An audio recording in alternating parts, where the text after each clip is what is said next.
Hey everyone, here to do a real quick update on more than just Bitcoin. I'm actually going to be looking at some other assets as well. Obviously, we've got a major event happening here, so I'd like to kind of document this just a little bit here, kind of talk a little bit about my outlook, where I'm kind of seeing things going, both in the near term and in the longer term. And when I say longer term, I'm really looking at probably the next maybe 3 months, 2, 3 months, something along those lines.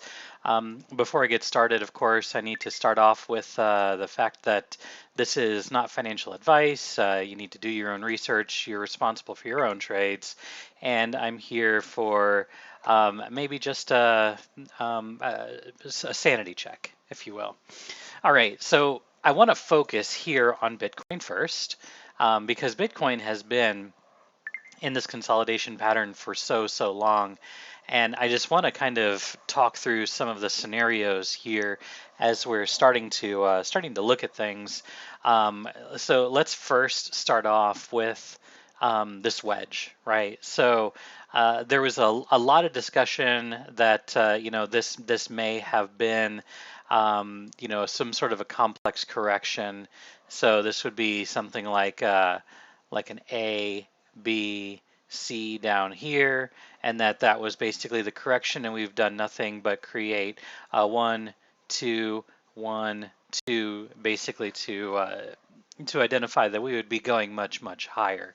But the fact of the matter is, we are just continuing to consolidate inside of this pattern.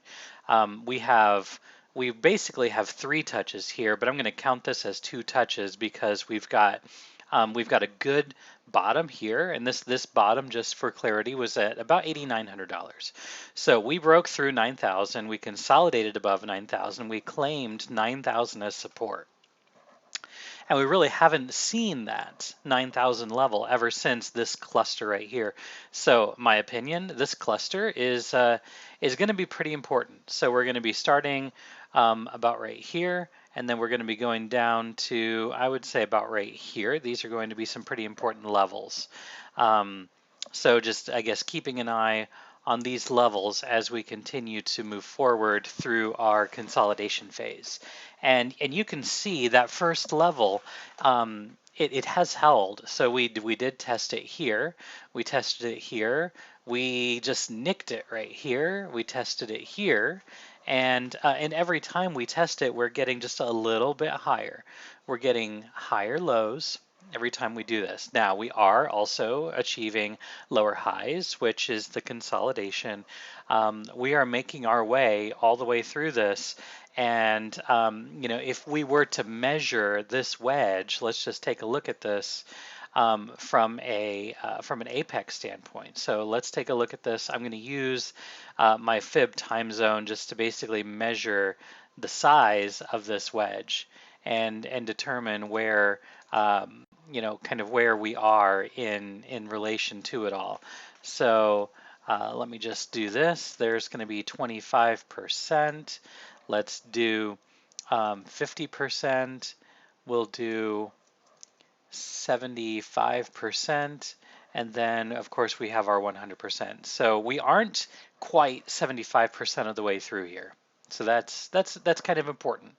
That's a good point. So this level right here, this is 25% of the way from the beginning to where we're proposing the end is based on the trends that we are seeing. We're not quite at this 75% level yet. So as of right now, if I had to guess, we're probably 62%. Let's just check and see how close that is. Nope, we're farther than 62, maybe 68%. We're a little past 68%. So let's just call it 70% for good measure. We're pretty close, between 69 and 70% where we are inside of this wedge. Now, what I'm expecting to see here, right now everybody's getting bored, obviously. The price has been sideways. If I turned on a volume profile, we would see a lot of price action in this range. We saw it a lot in this range here in August.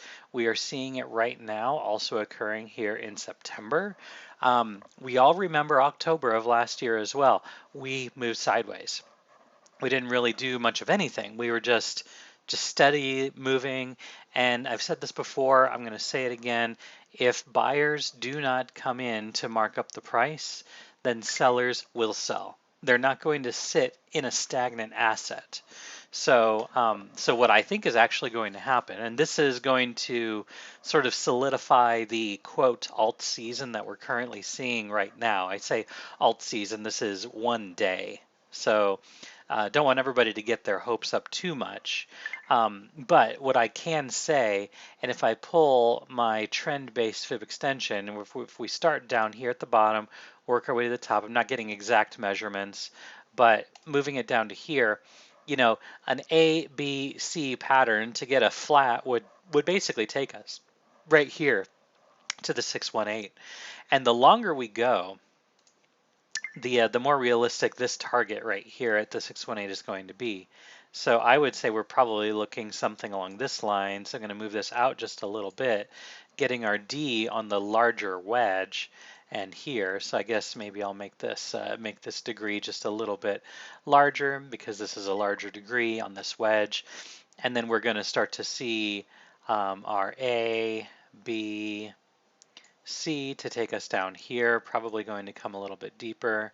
And then I do kind of expect things to kind of move out just a little bit more in this range. But you know, what I have seen, and we can see it here in the past, our downward pressure is much faster than our upward pressure. It takes a little bit more time to go up and it goes down really fast. That's kind of a bearish sign, just for the record, but volume can come out of nowhere and take us up higher. So what I am seeing right now is we're seeing an ABC pattern. I do not think right now, and unless we blast through this trend line, for now I believe this is just an ABC pattern. It's a correction inside of this wedge, and then we're going to eventually see ourselves moving back down here one more time to the 9,500 range, and the longer we go, the higher this will actually be. I don't think that we're going to fill this apex much more than you know, this area right here. So what I'm seeing is futures expiration is going to happen at the end of September, which is going to be about right here, which takes us to about $9,500. Don't know if that's going to be in the cards, but we will soon find out where that contract settles. So again, I'm looking for ABC, and we are basically, if we take this from a smaller standpoint, we're basically looking at this right now as an A, a B, and then we're going to be looking for the C. And if we take it from that smaller degree, again, we're going to use our trend-based fib extension. Starting from here, we have an A, we have a B, and then we're basically going to be looking for this 1, 2, 3, 6, which is a valid ABC. So again, for an ABC, when you're using the trend-based fib extension, you are going to be looking for a hit of the 123.6, the 100, or the 618. So on the slightly larger degree, we're looking for the 618 on this A, B, C, but on the smaller degree, in the subdivision, we're basically looking at a smaller A, B, C correction, which is going to take us up to the 1, 2, 3, 6. Again, looking somewhere between 10,600 and 10,800. If we pass 10,800, then we're probably looking at a much higher target. But for right now, this is where I would be looking to get profit off the table if you do happen to be long right now. So again, once we hit that, I am expecting us to come back down for the E, and we'll see how that goes. Again, potential trade setup for this. If you're not already short from up here, I would be looking to potentially open up a short here.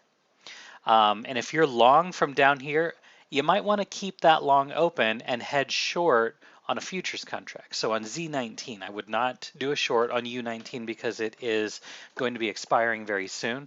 So opening up a short on Z19 or opening a long here if you are bold enough to do that, open up a long here on Z19, open up the short on perpetual. And the only reason why I suggest that is because funding has been in favor of shorts on perpetual. So if you're opening up a long position on perpetual, then you're going to be ending up paying funding on that. So just depends on which contract you want to open that on, and you know which one you want to hold the longest. You know, I'm talking about several days between trades here. So just keep that in mind, where if you open up a long on perpetual, you're going to be paying funding. And right now, in this particular funding cycle, it is looking pretty um, you know, pretty steep for funding on longs right now. But that will likely change and go back to the norm. But again, shorting up here, keeping that short open, and then waiting for the price to come down here, opening up a long when you get down here to the bottom, then you have a really good setup. So something to keep in mind is if you're going to short here and then you're going to wait and long down here, then basically, if you have the same position size um, on both of these contracts, if you're short, say 1,000 contracts, you wait to come down here and open up a long on both contracts, or sorry, on 1,000 contracts. So you're 1,000 contracts short, you're 1,000 contracts long. Then basically any movement is going to cause you zero profit and zero loss because you're basically almost net neutral at that point. But what that's going to allow you to do, and this is where you kind of have to really know what you're doing in order to really make this play. If you're going to long down here, you're still short, you're going to stop loss around this area right here. So you are going to have a range where you're not making any money, but you're not losing any money, and you're going to stop loss so that you could continue making money on the way down. Because if we break down below this trend line, my opinion is we're going to go down much further. So that long is going to be invalidated. Now, on the flip side, if you long down here and then we start to break up above this trend line, then you're short from all the way up here, assuming that the price does rally up to that point, which I do think it probably will. You're short from up here, and then if we break through the trend line down here at 10,400, and you're short from 10,800, you have a couple $100 to actually book some profits on that short as the price, hoping, consolidates above this trend line. And if the price does consolidate above this trend line, I would say close the short, keep the long open, and then ride this wave, and then you have a really good entry on the long. So it's an advanced strategy. It's not favorable by a lot of people. I know a lot of people that are not fans of this trading strategy, and that's okay. There is nothing wrong with that, and there's nothing wrong with not taking that trade at all. It's just an idea, just a thought. But now, if we're going to take a look at this wedge and assume that we're going to break out, I'm just going to kind of take us up here. Basically, I'm using the same trend-based Fibonacci. So we're measuring the height of this wedge, and we're going to call the breakout right here at about 10,400, because again, we still have lots of place to consolidate here. We're going to be looking for a 100% range expansion on this, which is going to take us to about 15,300 overall. So, this is sort of a prediction on this wave, and we'll wait to see how this plays out, if it does play out at all. But yeah, if we do break up and out of this wedge, we're going to be looking for a first target of this 15,300 mark or somewhere thereabouts, depending on where we break out of this wedge. Kind of keeping that in mind. So that's my thoughts on Bitcoin right now. That's what I would do. You just need to be very careful on this. Because I think there is potential for us to, have another fake out up here, maybe a double top that's going to then take us down here to fulfill this E. And that would be a valid wedge. That would be a valid wedge that would then, signify that we are going to go up a little bit. And keep in mind that your E does tend to dip a little bit below the trend line, but it should not validate the lows of the bottom of the C wave down here. So we shouldn't see 9,300. when we do, if we do come back down. And I'm pretty sure we are going to come back down. I don't think we're going to continue to move up. But again, looking at this in terms of how the alts are going, um, we do have plenty of time for alts to have a good rally. And by my measurements here, we're looking at this to go all the way through September 22nd. So we've got a good 5 days of potential good movement on alts right now. So if alts do tend to rally for the next 5 days, let's take a look and see what that might look like for something like Ethereum, for instance. So Ethereum has just been looking fantastic today. Right now we are sort of in the middle of resistance. So we've got some resistance that we have found in this zone. We're going to be looking for us to break this $240 mark. Ultimately, it would be really fantastic for us to get close to 360. I'm not sure if that's going to happen because we do have resistance here at this level, which we had previously. So this was our support, it turned our resistance, and in my opinion, this could potentially just be another bearish retest of this.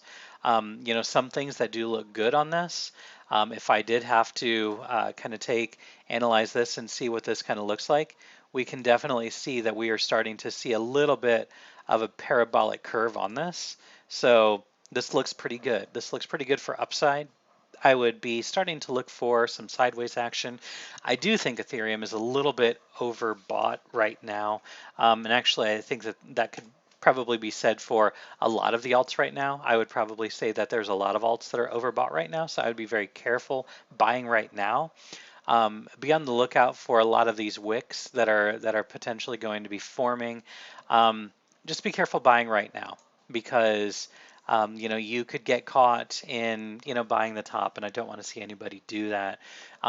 Best case that you can do is move your way down to like maybe a 1 hour time frame. You start to see reversals like this happening, and wait for a bounce, right? So you're gonna for Ripple, for instance, you're gonna look for like 27.5 cents, maybe 28 cents if you're looking for a short-term trade.